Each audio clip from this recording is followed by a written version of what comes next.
8 causas positivas. Y para esto vamos a estudiar a un maestro que se llama Siddhartha Gautama Buddha, ¿ok? En metafísica ustedes se van a dar cuenta que estudiamos pues a maestros, a grandes seres, y no tiene que ver con rendir un culto o con un dogma. Lo que sucede es que estos seres han pasado por el mundo y nos han dejado una enorme enseñanza. La enseñanza del maestro Gautama, se van a dar cuenta, es como si fuera científica.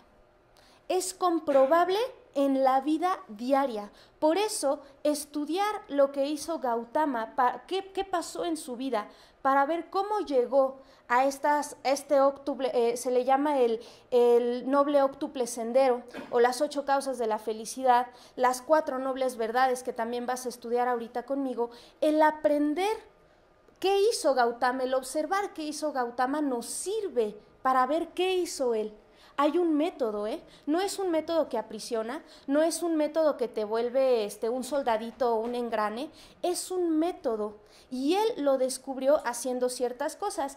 By the way, pues el maestro Gautama no organizó ninguna religión a su alrededor. El Buda Dharma, que también se le llama así al budismo, se organizó después, pero él no tenía ninguna intención en que esto sucediera. En realidad su nombre es Siddhartha. Él se llama Siddhartha. Siddhartha significa aquel que cumple su objetivo, y digamos que su apellido es el Gautama, ¿no? O sea, es el nombre que viene de su familia. Y Buddha significa iluminado. Por eso se van a dar cuenta que no nada más, hay gente que solamente habla de Buda y le viene a la mente Siddhartha. Sin embargo, hay muchísimos otros Budas, porque Buda significa iluminado, y se supone que nosotros podemos llegar a ser precisamente eso, ¿no? Iluminarnos. Entonces vamos a ir platicando un poquito de la vida de Siddhartha Gautama para ver cómo llegó a este entendimiento de las 4 nobles verdades. Eso es lo que vas a estudiar, las 4 nobles verdades, por qué llega al noble óctuple sendero, y a raíz de todo eso él descubre pues una ley que es la ley por la cual, como la pasamos por alto continuamente, somos infelices. Entonces vamos a aprender sobre eso. Mira, lo primero que hay que entender es la vida de Siddhartha Gautama. Siddhartha Gautama era un príncipe, ¿vale? Él fue un niño que nació así, en un palacio, ¿vale? Nació en una posición muy privilegiada, ¿ok?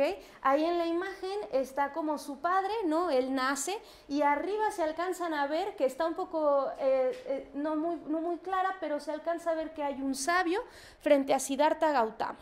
Sucede que cuando nace Gautama, se acerca un sabio y él se maravilla por algunos signos que vio en Gautama. Y era como si Gautama tuviera ya un destino. Y le dicen, vale, este niño le va a mostrar al mundo algo muy importante para eliminar su desdicha. Así lo dijo el sabio, ¿eh? Y bueno, el papá, pues medio se atacó. Porque si eso pasaba, ¿no? Si eso en realidad sucedía, pues resulta que su hijo, pues iba a dejar, ¿no?, de ser un príncipe, de tener esa posición para irse a trabajar por la humanidad, ¿ok?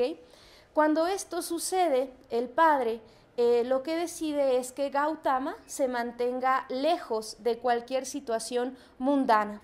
Que si Gautama iba a ir al mundo o tenía esa misión, que tenía esta posibilidad de mostrarle al mundo un camino por el cual se eliminara la desdicha, pues que él no tuviera contacto, ¿sabes? Y entonces él vivió pues en su palacio. Te explican en varios textos que él pues nunca vio enfermedad alguna, que tampoco vio gente que envejecía, nunca vio situaciones negativas, y así creció Gautama. Sin embargo, se cuenta que desde pequeño Gautama se inclinaba por ese camino espiritual, y que de pronto por ahí lo veían meditando o haciendo cosas que parecía más de un camino entregada a esta parte espiritual que mundana, ¿sabes? Sucede que Gautama crece en este ambiente. De hecho se casa, tiene un hijo, pero un día, saliendo de su palacio, le va a pasar algo interesante. Y fíjate que esto es muy simbólico, salir al mundo así como nosotros vivimos en un huevito, ¿verdad? Que yo soy de satélite y viví en un huevito, ¿no? Y entonces pues era mi escuela, mis cosas, mi bla, y todo protegidísimo, ¿no? De pronto uno sale al mundo y dices, ah, caray, welcome to the jungle. O sea, está un poco cañón. Y él le pasó algo parecido. Él sale y se encontró con algunas situaciones que lo impactaron y que lo hicieron reflexionar. Fíjate bien. Dice, un día, mientras Siddhartha Gautama viajaba en su carruaje, vio por el camino a un hombre viejo y decrépito. ¿Topas? O sea, la primera, alguien viejo y decrépito. Después vio a un hombre enfermo, posteriormente el cuerpo de un hombre muerto y finalmente a una asceta que irradiaba luz y paz en su rostro. Acuérdate que los ascetas son los renunciantes, ¿no? Son estos renunciantes que siguen este camino en donde se apartan de todo y a través de ciertas técnicas logran la iluminación, ¿no? Es más o menos lo que trata de ilustrar la imagen. Se dice que estos 4 incidentes dejaron en él una profunda impresión y por lo tanto comenzó a reflexionar sobre la desdicha de la existencia. Eso es un despertar, ¿se dan cuenta? Y muchos de ustedes, incluyéndome a mí, hemos tenido como ese tipo de despertares, ¿sabes? Que te topas con algo y dices, ¿por qué esto es así? ¿Por qué está pasando esto? ¿Y por qué también me está pasando a mí? Eso tiene que ver con reconocer el sufrimiento del mundo, que ahorita ustedes lo estudiaron con Román. Hay causas que generan sufrimiento y esto lo entiende Gautama. Entonces Gautama dice, ¿sabes qué? Yo necesito saber qué es lo que está pasando. ¿Por qué hay esto? ¿Por qué mientras hay 3 personas que parece que están sufriendo, de pronto veo una asceta que está iluminado? ¿Por qué pasa esto? ¿Qué hace esta persona? Y entonces se pone a trabajar, recto esfuerzo. Esto requiere de esfuerzo, esto no te viene así porque no, me siento y a ver qué me viene, no. Esto requiere de un esfuerzo y él empieza a hacer un esfuerzo bastante interesante. Fíjate, lo que va a hacer Gautama es que renuncia. Eso no significa que tú tienes que ser renunciante, ¿no? O sea, él vive en otra época, ¿no? Del mundo, etcétera. Pero él es un renunciante. ¿Renuncia a qué? Pues a su riqueza, renuncia a su familia, renuncia a su comodidad y se sale a buscar. Se cuenta que Gautama encontró grandes maestros, ¿sabes? Que le enseñaron muchísimas cosas en la India. Y entonces él aprendió, por ejemplo, cosas como la absorción de la conciencia, así le denominan ellos, ¿no? Unos estados de conciencia elevadísimos, pero resulta que Gautama experimentó algo interesante, de ser un príncipe, en esta imagen lo pueden ver, de ser un príncipe así lleno en la opulencia, etcétera, de pronto se fue al extremo, al lado contrario. Y entonces resulta que Gautama ya estaba así todo flaquito, ¿no? Y estaba así ya en una situación, en los escritos en donde se estudia Gautama se cuenta, ¿no? Ya todo flaquito en la situación contraria. Y entonces, ¿qué crees que se preguntó Gautama? Si ni por este lado la logré y por este lado tampoco le estoy logrando, porque él no encontraba mucho, él notaba que algo pasaba en su mente. Él notaba que con todos esos ejercicios que aprendió, algo pasaba en su mente. Él comprendió que el origen de las cuestiones es mental, ahorita vas a ver cómo, pero él no se sentía bien. Él decía, hay algo que no está bien aquí, y entonces empieza a descubrir, y eso es uno de los grandes aportes de Gautama, ahorita vas a ver cómo eso se comprende en el cuerpo físico, que lo que se necesita es recorrer la vida por el camino del medio. El justo medio. Y entonces lo que le va a suceder a Gautama es que dice, vale, ninguno de los 2 esfuerzos de este y de este lado me llevó a comprender el sufrimiento del mundo. Entonces, ¿ahora cómo le hago? Muy interesante.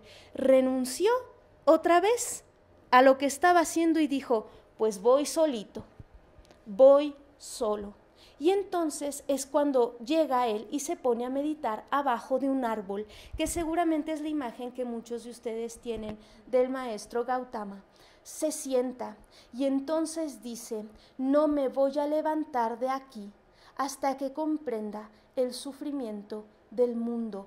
¿Cuál es la causa del sufrimiento del mundo? Y se sentó a meditar y se cuenta que su meditación duró 40 días.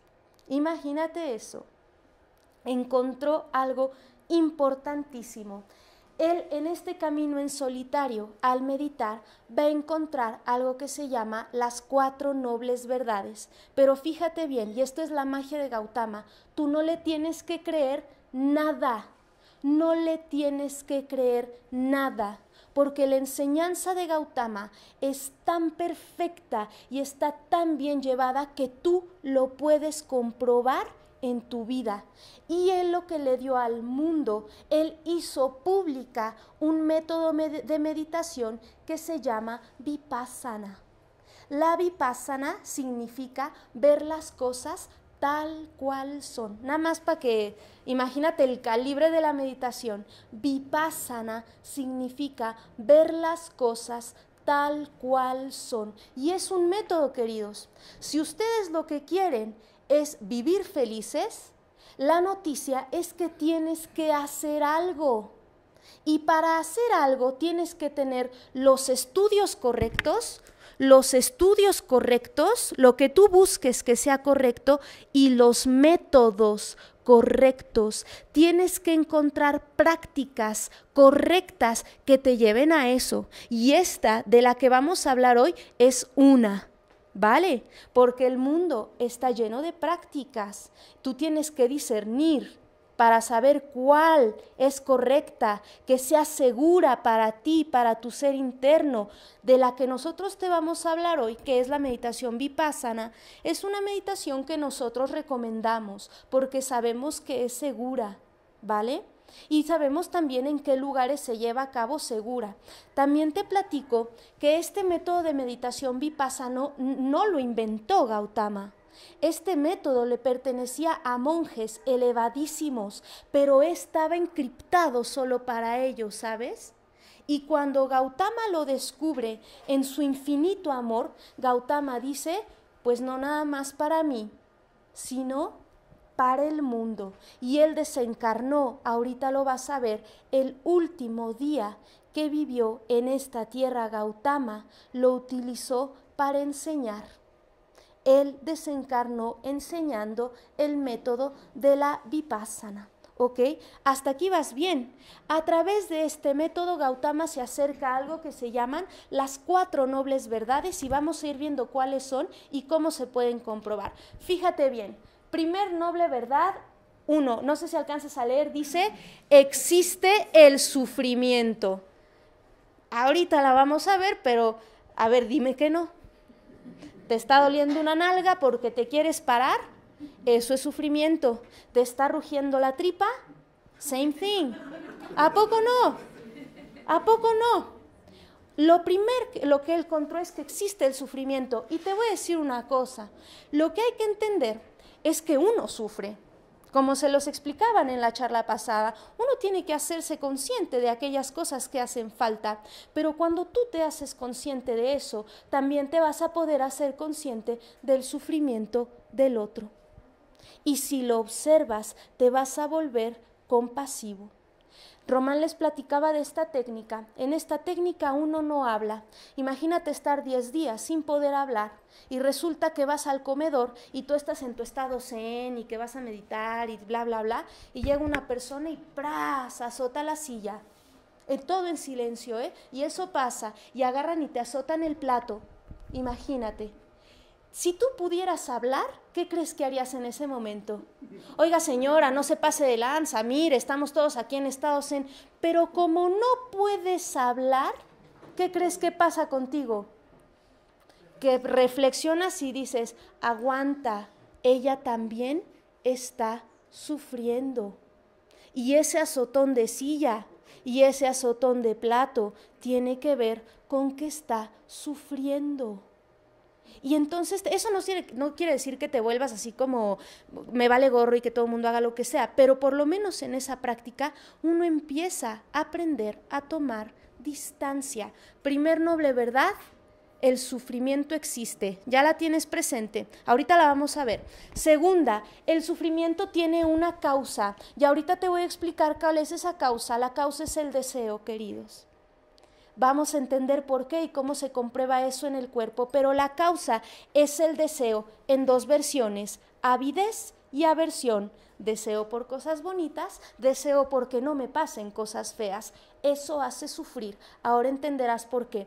Tercer noble verdad, y aquí viene ya ya sabes, todo no está perdido, es si se radica la causa, entonces el sufrimiento cesa.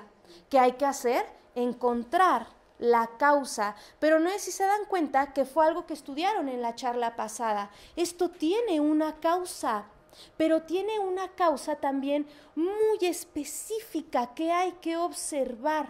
Hay que ver cuál es esa causa para después, como dice en el número 4, entrar en un sendero que permite que el sufrimiento cese. ¿Eso qué quiere decir? Que hay un camino. Fíjate, la palabra sendero y camino es distinto. Hay que tener cuidado en utilizarlas. Los caminos están hechos. El camino está trazado y el sendero no. Ustedes han visto cómo hay gente que le ponen así la banqueta, ¿no? Y le ponen la banqueta para que se dé la vuelta, pero la gente no quiere dar la vuelta en la banqueta. Y entonces, ¿qué haces? Que te atraviesas. Y al paso de los días, ¿qué hiciste? Un sendero. ¿Qué cuesta más trabajo hacer? Un sendero, porque tú lo tienes que recorrer. Y por eso esta enseñanza es tan mágica, porque yo te puedo venir a aventar un choro de la Vipassana y de las 4 nobles verdades, pero hasta el día que tú no te sientes y decidas empezar a practicar este método, vas a comprender verdaderamente cómo funciona. O sea, no me creas nada. Esto solamente te va a estimular a ti para que busques, ¿vale? Fíjate bien, vamos a ver cada una de las nobles verdades. Pobre bebé. Evítenlo, porfis. Evítenlo, porfis. Que todo el mundo llega allá y... Sí, hágase para allá, señora. Con las tías de satélite que a mí me la aplicaban. El sufrimiento existe, cierto. ¿Por qué? Porque tú naces, no creces y de pronto resulta que no tienes lo que deseas. ¿Se han dado cuenta de eso? Ya está el berrinche por la paleta. Hasta el berrinche porque no tienes pareja. Ahí está. Después sucede que te tienes que separar de lo que deseas. Desencarnan tus padres, ¿sí o no? Desencarna el perro. De pronto ya cortaste, ni modo. ¿Vale? ¿Todo eso genera sufrimiento, sí o no? Sí. Hay gente que hay gente que por ahí dice, oye, no, es que esto es muy pesimista. Esto es darte claridad. Esto es darte claridad. Y si tú observas esto, vas a entender por qué continuamente sufres. Pero es una enseñanza liberadora. No es para sentarte y decir, ay, qué terrible. No. El chiste es que observes y después pongas manos a la obra, pero lo primero que tienes que hacer es hacerte consciente. Me parece que esto no requiere más explicación porque nos ha sucedido, ¿cierto? Primer noble verdad, ahí está. Lo vamos a ver ahorita cómo se comprueba en una meditación. Fíjate bien. El sufrimiento encuentra esto Gautama meditando, en su meditación de 40 días, resumidito, ¿verdad? Imagínate resumir 40 días de meditación así tan elevado, pero resumidito, él encuentra que el sufrimiento tiene una causa. A esto él le llamó la ley del origen dependiente. ¿Cuál es la causa? Mira, sucede que el sufrimiento existe porque nosotros nos la pasamos deseando cosas. Deseamos cosas que nos pasen, por ejemplo, ¿no? Yo aquí puse una chava, espero no estarme proyectando, pero es una chava que se está casando, ¿no?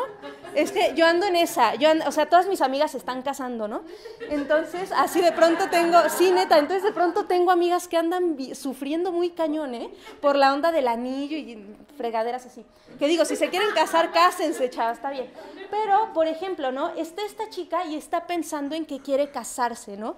Y es desear con avidez algo, ¿no? El deseo por lo bonito. Y también al mismo tiempo está bien atenta de que no se lo vayan a bajar.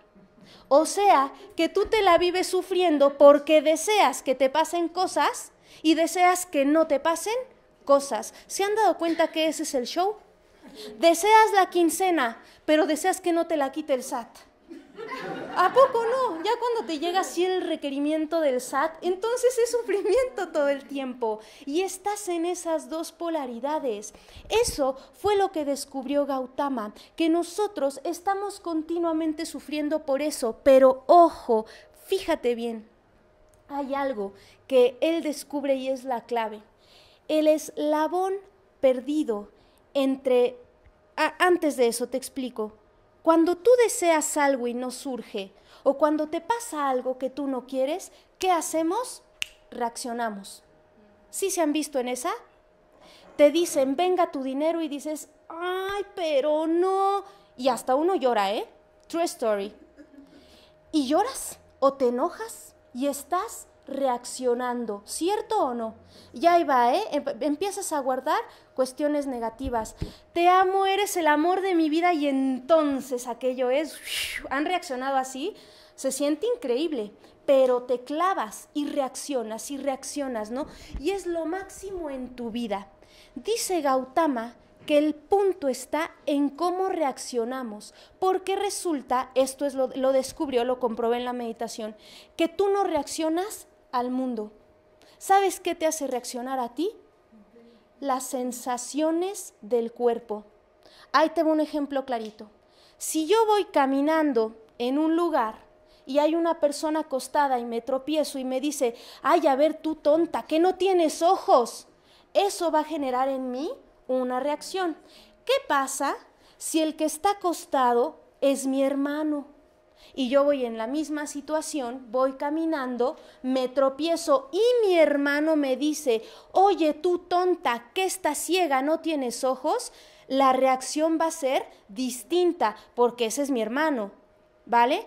Imagínate qué pasa si voy caminando, pero ahora voy con mi pareja, ¿no? Con el que ya sabes, siempre vas arregladita, ¿verdad? Siempre guardas toda la perfección, ¿verdad? O sea, tú cuidas, ¿no? Para que no se caiga ahí la imagen. Y resulta que vas caminando y el que está ahí tirado te dice, oye, tonta, ¿qué no tienes ojos? Te aseguro que la reacción es distinta, nada más porque vengo con mi... Ay, le hacen así, ¿no? No, nada más con quien me apapacha, ¿no? Cada quien su historia, ¿no? Imagínate, reaccionas distinto, ¿ya te diste cuenta? Misma situación, mismas palabras, oye, tonta, ¿qué no tienes ojos? Pero lo que sucede es que la reacción, la sensación que generó en mí fue distinta. En una fue de enojo, en otra fue de pena. Entonces Gautama entiende que nosotros no reaccionamos como tal al mundo, reaccionamos a las sensaciones que nos provoca el mundo. Moraleja, las cosas van a seguir siendo como están. Tú decides si reaccionas o no. Claro que hay poder transformador, claro que tú lo puedes cambiar, pero tú decides si en la fila del banco te impacientas y estás así y te la pasas mal, o decides guardar la calma y no reaccionas. Sí, más o menos van entendiendo. Ese es el eslabón perdido, la sensación. Y entonces no sé si se están dando cuenta que algo interesante es empezar a estar en contacto con nosotros mismos, porque ¿quién de ustedes se da cuenta cuando está a punto de enojarse? Yo no. 3, 2, 1 y ya estás enojado. Dime. ¿Cuál es la diferencia entre deseo y ego? Es que son dos cosas distintas. Mira, el ego con minúscula, ¿vale? Ego, piensa en ego con minúscula. El ego, digamos que es nuestra personalidad. Es algo que nosotros hemos creado, porque fíjate, me voy a regresar. Se supone que nacemos así, ¿no? Como sí tenemos algunas situaciones grabadas, ¿no? De vidas pasadas, pero se supone que tú naces así. Y si has visto, los bebés están bien bonitos, ¿a poco no? Sí. Bellos, ¿vale? Y cuando ellos empiezan a crecer, hay un montón de cosas que les empiezan a escribir encima. ¿Sí te has dado cuenta? Te ponen nombre, te ponen una religión, te dicen bla, bla, bla. Y uno va creciendo y se va poniendo un montón de cosas. Y eso es tu personalidad. Y es un ego que se crece. Y es un ego falso, ¿sabías? Porque tú no eres tu nombre. ¿Se acuerdan que eso lo vimos en una charla pasada? Tú no eres tu nombre, tú no eres tu religión, tú no eres un montón de parafernalia que te han sumado. Eso es algo que te sirve para moverte en sociedad, pero hay un verdadero ser que está dentro de ti. ¿Qué crees que alimenta al ego? El deseo, podría ser algo que alimente al ego, porque yo deseo, yo obtengo y entonces digo, fíjate, ahorita te voy a contar una historia de Gautama, pero la gente dice, mío, esto es mío. Y el día que eso mío se disuelve, ¿qué pasó? Déjate de estructura la pregunta. Sí. ¿Cómo saber si lo que deseo proviene del ego? Sí, claro, mira, hay algo bien interesante que tú dijiste ahí. Y eso también se estudia en metafísica más adelante. Hay deseos que atan. Tú tienes que observarte qué es lo que estás deseando, porque, por ejemplo, si yo vivo en Satélite y trabajo hasta Santa Fe y deseo un auto, eso no es un deseo de mi ego por un capricho. ¿Sí se dan cuenta? Yo requiero un automóvil. Ahora, mira, que si me voy a poner a sufrir porque no me pusieron el Mini Cooper, ahí ya la regué. Que todo mundo, si está en tu plan y tú te lo mereces, te va a llegar el Mini Cooper y no hay bronca y te lo vas a gozar. ¿Sí me explico? Pero habría que entender bien de dónde vienen esos deseos. Pero tú le acabas de dar en algo bien interesante. Esto es una enseñanza de muchísimo rayo dorado, o sea, de inteligencia, de observación. Tú necesitas observarte. Y miren, que si ustedes se observan, a veces se van a dar cuenta que uno se va peleando en el tráfico porque te está moviendo algo que a lo mejor no es tan genuino. Puede ser. Algo. Detrás cuando nosotros nos movemos a trabajar, detrás de nosotros está el amor. Debería estar el amor, ¿sabes? Por nosotros, porque estás obteniendo recursos para ti, para tu familia, ¿me explico? Pero ¿qué pasa cuando eso se empieza a torcer y empieza a ser de otra naturaleza y te hace sufrir? Si te das cuenta que ahí está lo que dice Gautama, ¿no? Este sufrimiento que genera el deseo como tal.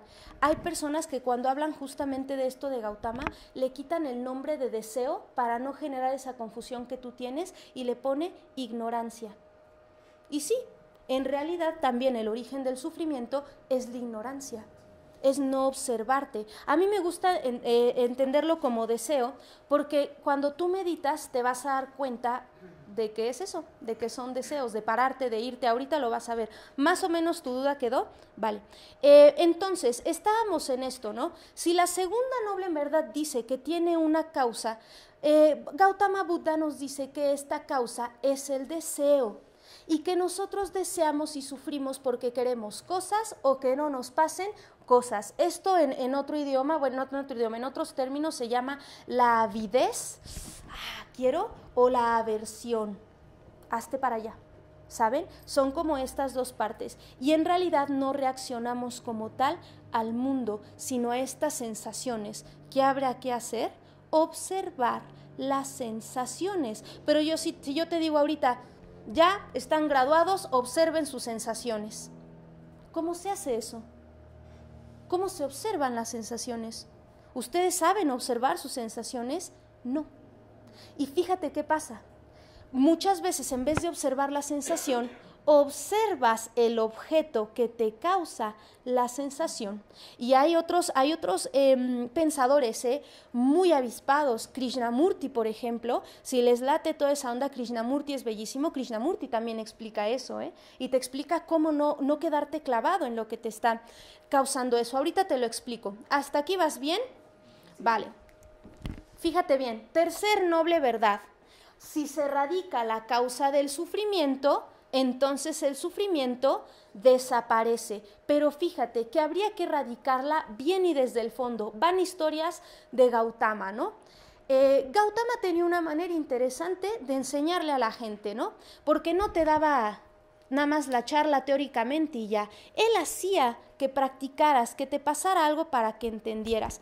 Y fíjate lo que le pasó en una ocasión. En una ocasión dice que le llegan a Gautama una mujer muy triste porque su hijo había desencarnado, ¿no? Y entonces ella lleva el cuerpo del niño y le dice, maestro, me han dicho que usted es un iluminado. Para esta fase que te cuento, Gautama ya había hecho su meditación y había regresado de ese estado.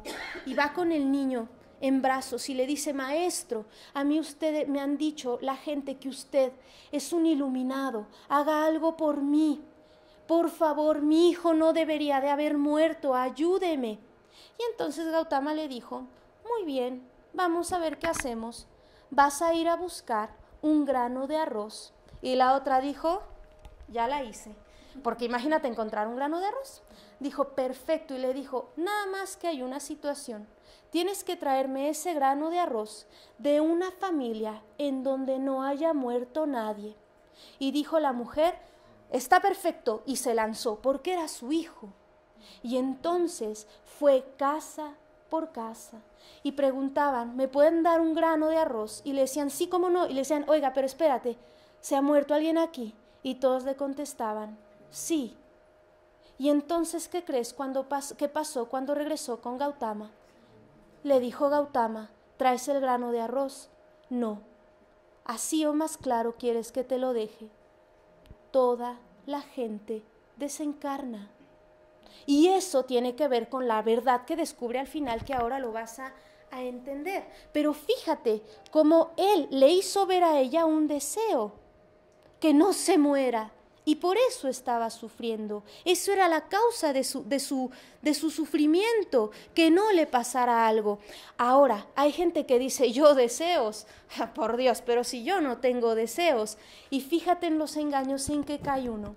Se cuenta que por ahí en otro maestro que se dedicaba a enseñar también estas cuestiones de Gautama, le llega una persona que le dice, fíjate que tengo una situación a resolver y yo sé que tú me puedes ayudar. Tu palacio lo quieren demoler y adentro de tu palacio hay un elefante blanco y ese elefante blanco que es tuyo se lo quieren llevar. Ayúdame. Y el otro se quedaba, mi palacio, mi elefante. Y le decía, no te entiendo, francamente no te entiendo. Y le volví a repetir a esta persona, es que quieren demoler tu palacio y quieren llevarse tu elefante. Y si tú vas y les dices algo, lo van a dejar. Hasta que él entendió y dijo, claro, lo que pasa es que esta persona, por su religión, no pronuncia la palabra mío. Pero no por decir que las cosas no son tuyas significa que no las desees profundamente, porque este hombre iba a que le salvaran su palacio y su elefante. ¿Te das cuenta? Y aunque él decía, pero es que no es mío, ¿sí te das cuenta cómo funciona ese engaño? ¿Estaremos libres de deseos? Por supuesto que no. Habría que observarnos profundamente para entender esto y para eso, fíjate lo que pasa con Gautama. Él encuentra en esta meditación que hay un sendero para erradicar el sufrimiento. Sí hay un sendero. Ese sendero está compuesto por esto que te explicó Román, que se llama el noble óctuple sendero o las 8 causas de la felicidad. ¿Cierto? Y ven que estudiamos, ¿no? La recta comprensión, el recto pensar, ¿se acuerdan de esas 8? Vale. Eso también se puede resumir en 3 términos que están en sánscrito. La enseñanza del maestro Gautama se compartió en Pali. Lo que hacía el maestro Gautama era sentarse y hablar. Posteriormente que él desencarna, las personas que estudiaron con él empezaron a registrar estas enseñanzas en algo que se llama los sutras o los sermones, y by the way ya no está en Pali, está en sánscrito, ¿vale? Entonces hay palabras que pueden agrupar estas 3 en algo que se llama sila, samadhi y pañña. Estos son un resumen de estas, porque fíjate bien, para que uno se libere del sufrimiento, dijo Gautama, tienes que mantener un sila, es decir, una vida moral. Y eso se los explicó Román.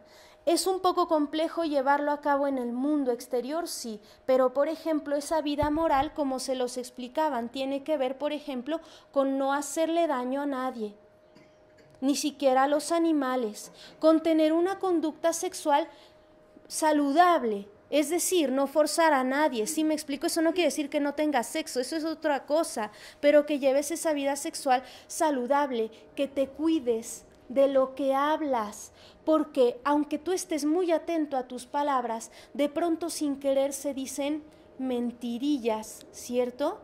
Me muero de hambre, primera mentira, porque no te estás muriendo. ¿Ya te das cuenta? Habría que cuidar eso.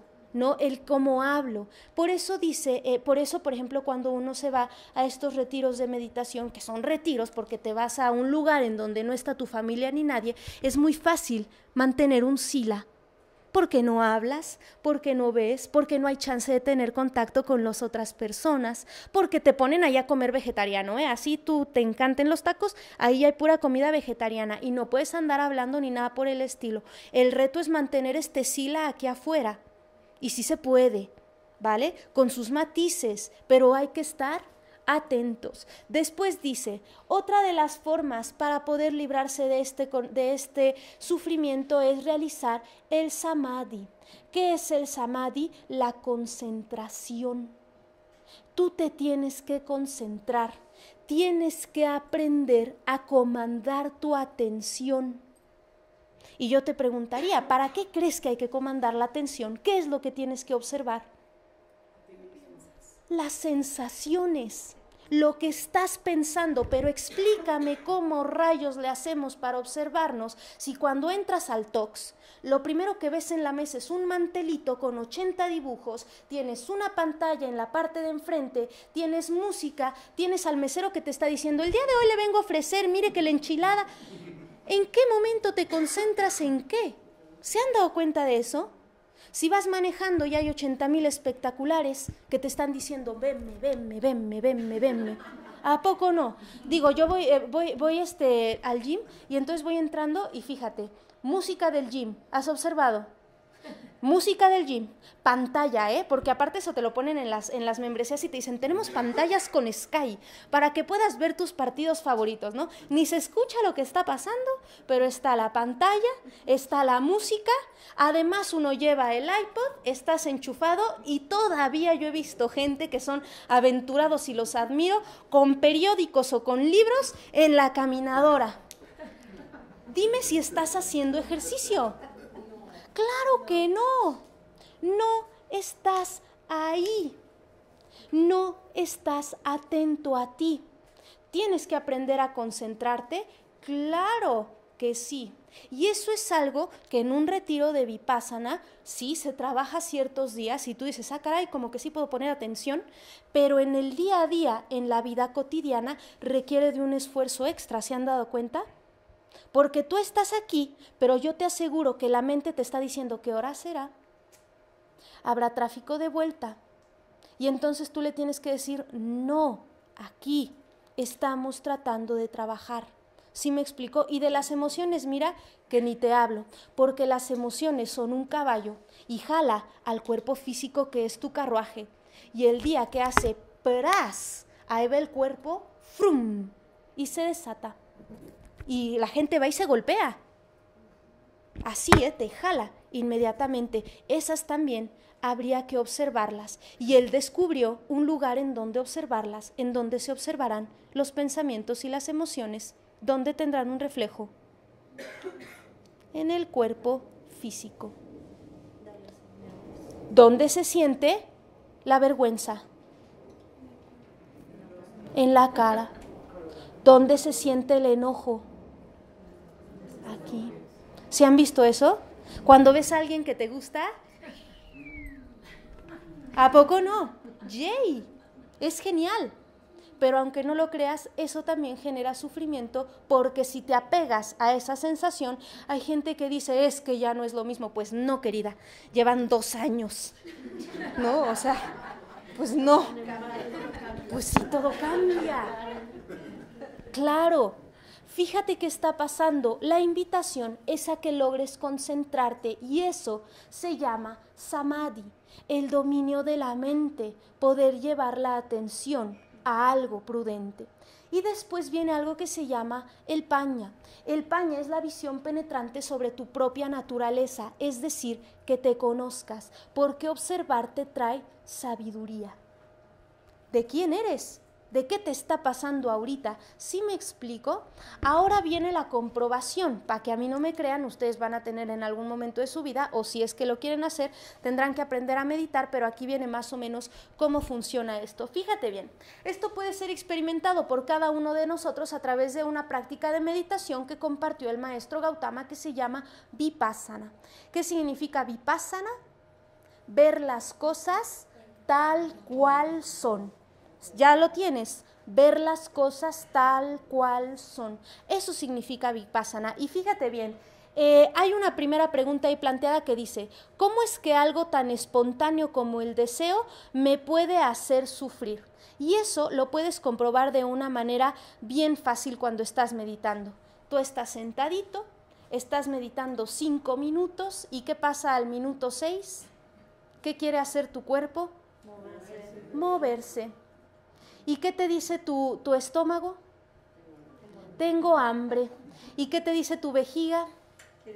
Quiero ir al baño. ¿Sí se dan cuenta? Y ahí está. Obviamente lo que habría que hacer es pues tratar de estar ahí, ¿no? Tratar de mantener tu atención. Dice, cuando me pasa lo que no quiero y no me pasa lo que quiero, pues genero muchas veces negatividades, genero tristeza, genero enojos o lo contrario, ¿eh? Para nosotros es más común trabajar con esta cuestión de lo que nos cuesta negatividad y pensar que eso nos tiene atrapados que lo que nos causa aversión, ¿eh?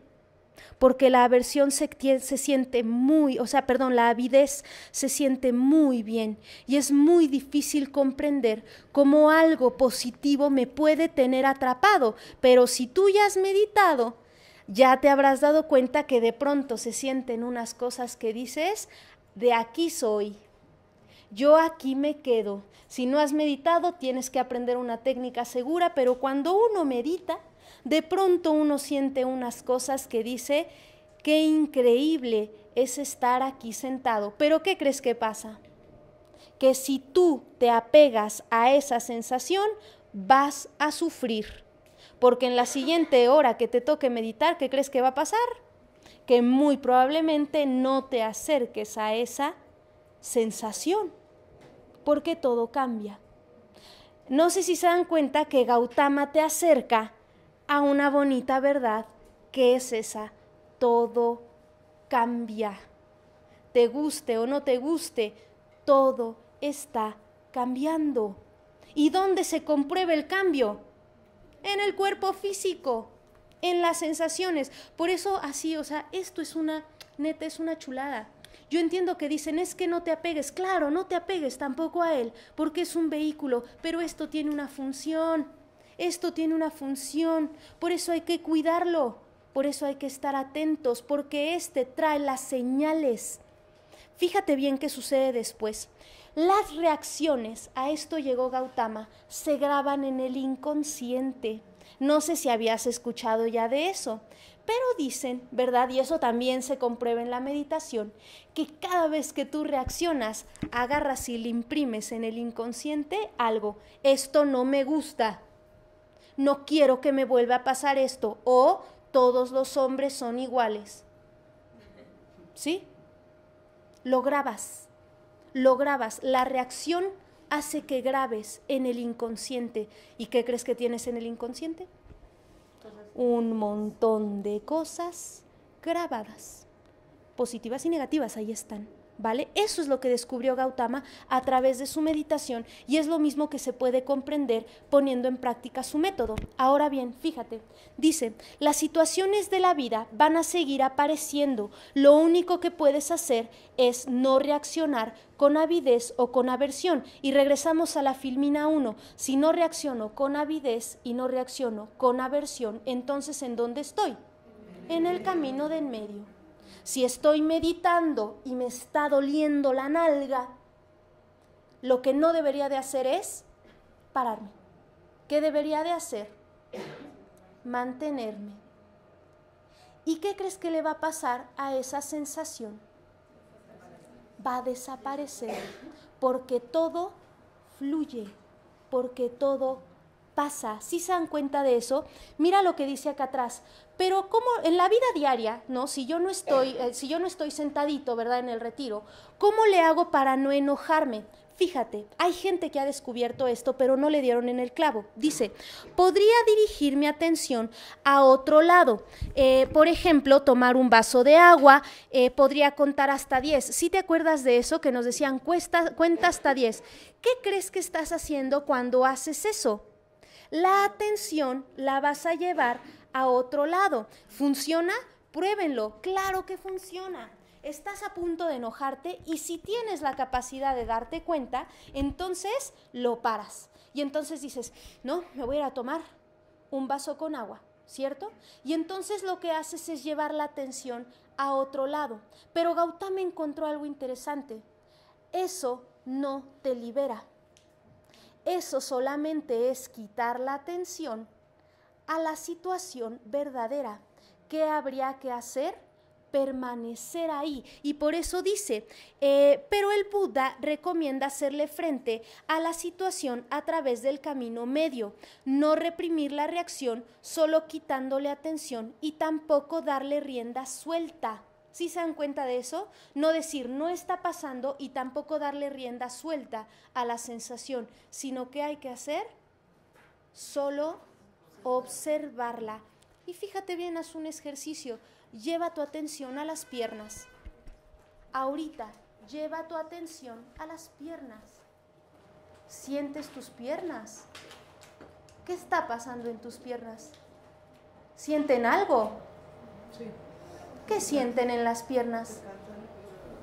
Hay gente que siente que están dormidas. Sí. ¿Qué más sientes en las piernas? ¿Alguien siente algo o no? Yo sí. ¿Tienen sensaciones o no? Sí. Dime cuántas veces en el día las pelas.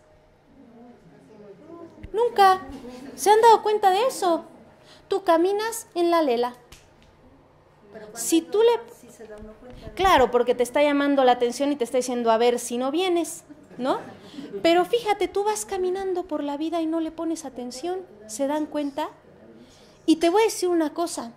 Nosotros podríamos estar atentos a lo que nos va a pasar, a lo que viene en nuestras reacciones, si pusiéramos atención al cuerpo físico. Y Gautama dio una forma de entrar en contacto con eso que es muy sencilla. Si te cuesta trabajo ir al cuerpo físico y ver las emociones, observa algo que siempre está y que nunca le pones atención, pero ahí está. O sea, la respiración. Fíjate cómo respiras. Tu secretaria de las 24 horas. Porque si te vas a enojar, ¿qué crees que le pasa a la respiración? Se modifica. Y eso te podría avisar, algo está pasando. Y esto es ciencia. ¿Qué crees que pasa en tu cuerpo si le estás haciendo? ¿Qué crees que le pasa? Y hay procesos químicos que afectan el cuerpo. ¿Qué pasaría si le pones atención y no la modificas, Porque esto no se trata de modificar, se trata de ver las cosas tal cual son. Y entonces yo las veo y digo, vale, estoy respirando así y me mantengo aquí. ¿Qué está pasando, no? A veces no es bueno meter la mente, a veces es bueno nada más observar. Entonces, lo único que tú tendrías que hacer es observarte para entender, ¿no? Pues cómo reaccionas y ante qué reaccionas, y la propia observación te va a ayudar a evitar esta reacción. ¿Sí más o menos se va viendo? En la meditación vipassana, ¿qué hace la gente? Respirar. Lo único que haces es sentarte y poner atención a la respiración. ¿Qué crees que hace la respiración? La respiración te ayuda a concentrarte. Así se logra el samadhi, concentrándote en la respiración dentro de una meditación. Sin embargo, dime de qué sirve una práctica que solamente se puede realizar en un retiro en la montaña. Pues para nosotros de nada, porque vivimos en satélite, o sea, en el ojo del huracán. Entonces, de nada te serviría que solamente se pudiera aplicar ahí. La aplicación puede estar en la vida cotidiana. Observa tu respiración cuando te acuerdes de ti. Tendrías que observar. Fíjate bien. Dice el maestro Gautama que cuando uno observa se genera algo bien interesante, que es la ecuanimidad. ¿Qué será la ecuanimidad? No reaccionar. Y entonces tú te mantienes ecuánime. Y antes de decirle, ay, esta que no sé qué, ya le dije, bla, bla, atención a la respiración, atención a las sensaciones. Y entonces te mantienes ecuánime, no reacciono. Si han visto eso en su vida, esto lo han hecho, yo te aseguro que esto lo has hecho sin saber esto. Eso lo has hecho sin entrenamiento alguno, lo has encontrado. Pero dice, fíjate bien, este choro está increíble, dice, pero ¿qué es lo que debo de observar? Pues bueno, lo que debes de observar son las sensaciones, pero hay dificultades. ¿Cuál es la primera dificultad? Que casi nunca me doy cuenta que voy a reaccionar, ¿cierto? Ya que reaccionaste, te das cuenta que estás embarrado en el lodo. Casi nunca te das cuenta que vas a reaccionar. Y también es muy complejo observar algo abstracto. ¿Cómo observo el enojo? ¿Cómo observo la tristeza? ¿Cómo observo la alegría? Tú ves las manifestaciones y eso es un error, porque mucha gente lo que pasa es que se clava observando el objeto, pero no se observa a sí mismo. Y entonces Gautama dice, ya te di la respuesta, observa la respiración y observa las sensaciones. Primero entrena tu atención, ve entrenando tu atención, esto se hace simultáneo y conforme vayas logrando entrenar tu atención, vas observándote a ti mismo. Y una de las cosas que puedes observar de ti mismo son estas sensaciones y esta respiración. Si más o menos ves, esto se comprueba en una meditación. En la meditación te sientas y lo que haces es darte cuenta de tus sensaciones. De eso se tratan los 10 días. Cada una de las personas que va a meditar obtiene un resultado diferente porque tienen karmas distintos, tienen pensamientos distintos. Dime. ¿Sensaciones son distintas de emociones? Sí, la emoción es casi mental, se genera de otra manera. La sensación es cuando llega y se amortigua en el cuerpo, ¿sí me explico? La sensación es física, la emoción no. La emoción se amortigua en el cuerpo. Esto es un fenómeno físico-mental. ¿Por qué físico-mental? Porque lo que se produce en la mente, las ideas y las emociones que se producen en el cuerpo mental y en el cuerpo emocional encuentran un amortiguador en el cuerpo físico. ¿Sí me explico? Eso es bien interesante y tú acabas de mencionar algo importante. Cuando la gente se observa, lo primero que quiere hacer es darle un nombre a la sensación y le da el nombre de una emoción. Y eso, lo primero que hace es evitar que te observes. Fíjate bien, de pronto te encuentras, tú tienes pareja, ¿vale? Imagínate, ¿no? Que igual y no les ha pasado porque a lo mejor ustedes son remasters y no saben por esas cosas en la vida. Pero tú tienes pareja, ¿no? Y resulta que de pronto hay alguien que te empieza a llamar la atención. ¿Y qué pasó ahí? Y dices, ¿por qué si yo tengo pareja hay una persona que me está provocando algo? Y entonces, ¿qué hace la gente? Le pone un nombre y dice, esto está mal, y lo avienta al cajón del olvido y no se observa. Ah, caray. Yo no te digo que le hagas daño a nadie, no, por supuesto que no. Pero ¿qué pasaría si en vez de ponerle un nombre y decir, es que esto sí es amor de verdad, que veto a saber, en vez de ponerle un nombre, solamente contactas con esa sensación y permaneces y no le pones nombre? Llegaríamos a un entendimiento. ¿No les ha pasado que de pronto se despiertan y dicen, tengo algo pero no sé qué es? Si les ha pasado y estás en contacto contigo y dices, ¿qué es esto? ¿Qué hace la gente? Inmediatamente agarra y le pone ansiedad. Y entonces va, busca pastillas, se pone a leer. Veto a saber si eso se llame ansiedad. Yo me he topado con ejemplos bien claros, que he dicho, oh my gosh, ¿qué es esto?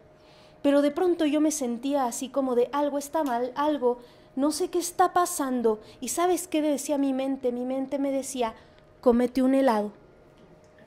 Topa, y topa y esto lo descubrí hace pronto, Mi mente no es nada tonta, queridos. La tengo checadita. Y entonces me decía, cómete un helado, porque el helado te va a hacer sentir mejor. Entonces topa que hace como 2 semanas yo salí con mi perro y dije, me vale un pepino, voy a ir a la nevería y me voy a comprar un helado. Y es más, me lo voy a comprar de leche. Yo no tomo leche. Pero dije, me vale un pepino, hoy me voy a comer ese helado gigantesco. Y agarré y me lo comí. Y cuando terminé de comer el helado, me acordé de mí y regresé a mis sensaciones. ¿Y qué crees que encontré? Que me sentía igual. Y fue lo peor de mi día. ¿Cuál es la moraleja, queridos? Que hay un discurso mental. Hay un discurso mental y hay un arquetipo de Bridget Jones y de las chavas deprimidas comiendo helado que me tragué. Definitivamente te debe de producir algo lindo en el cuerpo. Pero si tú regresas a tu sensación, por lo menos en mi experiencia, que no tiene que ser la tuya, a mí me dijo, no, ¿qué crees? Esa no era la salida, porque te sigues sintiendo igual. Entonces dije, a ver, bueno, vale, si no me lo va a quitar el fregado helado, a lo mejor debería de permanecer en esto un momento. Y entonces agarré y me senté y dije, a ver, vale, obviamente, fíjate lo que hace la mente llega y hace otro discurso y me dice, Mariana, hay que aprovechar el tiempo. Ah, canijo, y dije, ¿qué rayos es aprovechar el tiempo? ¿Sí se dan cuenta cómo la mente te va poniendo el pie un poco si no la tienes entrenada? La mente es maravillosa, queridos, pero mal comandada es peligrosa. Entonces yo decía, bueno, ¿y ahora de dónde viene este discurso de que hay que aprovechar el tiempo? ¿Qué es el tiempo para que yo lo aproveche? ¿De dónde viene el discurso de que aprovechar el tiempo es estar ocupada todo el día? ¿Que no sentarme y estar en contacto con esto es más aprovechar el tiempo que lo que creo que es aprovechar el tiempo? Lo que hace esta enseñanza es quitarte arquetipos, es quitarte grabaciones tontas que has aceptado acríticamente. Y si tú permaneces contigo, diría Krishnamurti, que la verdad llega de manera sutil, muy sutil. Y es una cosa de la que te puedas percatar. Yo por lo menos me percaté que en ese momento, porque tampoco hay que hablar en definitiva, en ese momento el helado no me quitó esa sensación. Y algo aprendí de mí ese día. Y aprendí que a lo mejor aprovechar el tiempo podía ser salir a caminar con mi perro y sentir el aire. Eso puede ser aprovechar el tiempo, ¿por qué no? Eso aprendí ese día, pero tuvo que ver con regresar a mí y hacerle frente a la sensación desagradable. Eso no quiere decir que te pongas a sufrir, porque también que sirve volcar tu atención hacia afuera. Conéctate a Netflix. Yo hago eso. El día que ya no quiero y que ya no puedo y que dije ya no, agarro, me pongo a ver esto y lo veo con los ojos. Y lo veo, ¿eh? Si tú ves esto con los ojos, te vas a dar cuenta de muchas cosas, pero verlo de verdad. Y vas a ver que tu atención se va a volcar a esto y esto te va a calmar. A veces esas cosas funcionan, pero no le estás haciendo frente. Me conecto a Netflix, veo caricaturas. Te voy a decir una cosa, ¿qué pasaría? Y eso me lo he planteado, si yo viera caricaturas consciente de mí. ¿Qué pasaría? ¿Qué sería estar ahí viendo caricaturas? Seguramente encontraría algo, porque a mí me fascinan las caricaturas. Yo quiero ver caricaturas todo el tiempo. Amo las caricaturas. No sé por qué, pero eso me calma. Hay algo que me gusta de las caricaturas, pero lo que hago cuando hago eso es llevar mi atención hacia afuera. Y la salida, queridos, está para adentro. Es interesante esta observación, pero requiere de un esfuerzo, requiere de acordarte de ti. Esto no se da en automático, más o menos vas viendo. Me plantearon una pregunta muy interesante hace tiempo y decía, es una frase de Epicteto, de un filósofo, ¿en qué actividad quieres que te encuentre la muerte? Así preguntaron en una conferencia, ¿no? Y todo el mundo se impactó. Y yo también, porque entonces en mi mente empezó una cosa rara de decir, bueno, ¿qué quisiera que me pillara haciendo la muerte, no? Y después de un tiempo entendí que no es qué, es cómo. Porque tú puedes estar haciendo tortillas el día que te mueras, pero estar ahí haciendo tortillas es diferente a estar inconsciente. Yo creo que si lográramos estar conscientes hasta en ese momento, habríamos ganado la batalla, habríamos triunfado porque estaríamos disponibles. No sé si se dan cuenta que sentir las sensaciones es volverte disponible. al presente.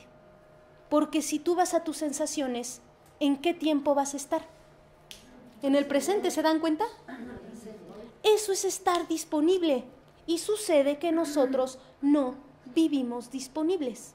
Porque llega mi pareja y lo primero que estoy pensando es cuándo lo voy a volver a ver. No sé si les pasa, yo sí, true story.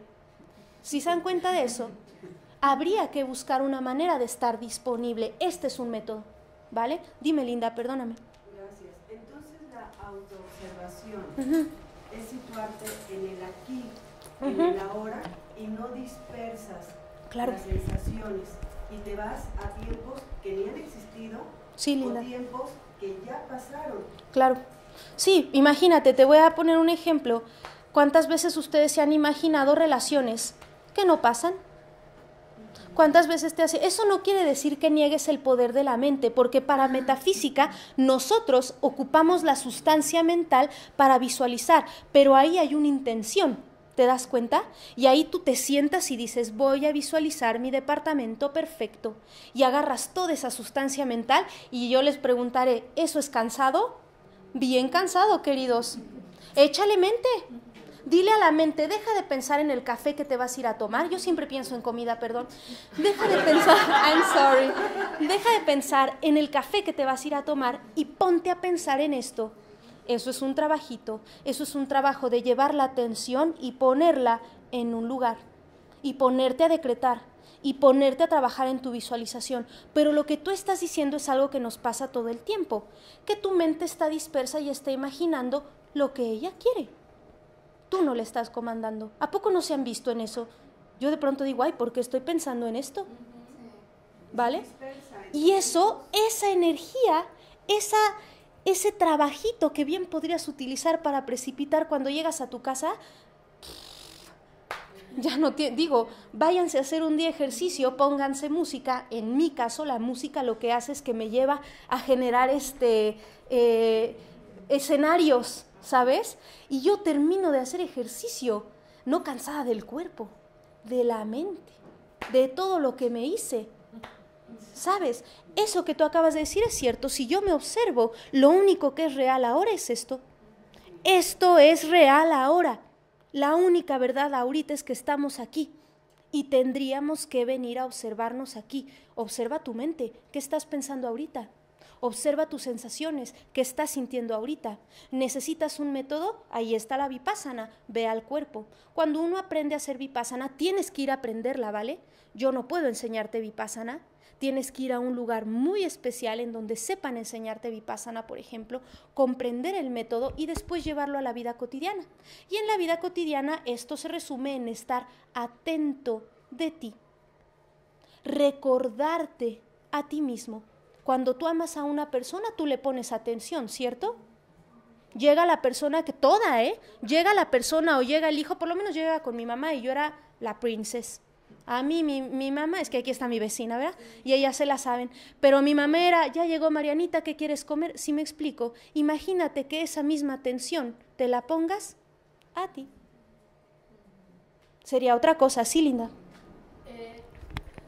Creo que todo esto choca mucho con las creencias que nos inculcaron así casi naciendo.